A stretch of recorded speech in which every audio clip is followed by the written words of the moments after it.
Your honour, ఒకరిని కోర్టులో ప్రవేశపెట్టడానికి మీ అనుమతి కావాలి. పేరు? తాయారమ్మ. ఊరు? కాకినాడ. ఇక్కడ మీరెక్కడ ఉంటున్నారు? కేఆర్పురం కాలనీలో. ఎంతమంది పిల్లలు? ఒకే ఒక కూతురు. తన పేరేంటి? ఒకే ఒక కూతురు యువర్ ఆనర్, పేరు Shivani.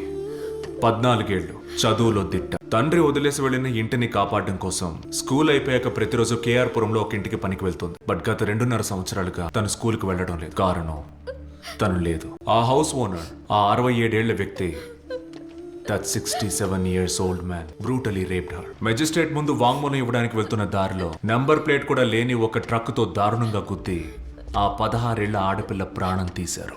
So my question is your honour, చట్టం అందరికీ సమానమే అయితే ఈ నలుగురిని షూట్ చేసి శిక్షించినట్టు ఆ 67 ఏళ్ల మృగాన్ని షూట్ చేయొద్దు. Instant tea, instant coffee, instant. Sorry for the interruption your honour. Opposite lawyer గారు కొత్తగా వచ్చినందున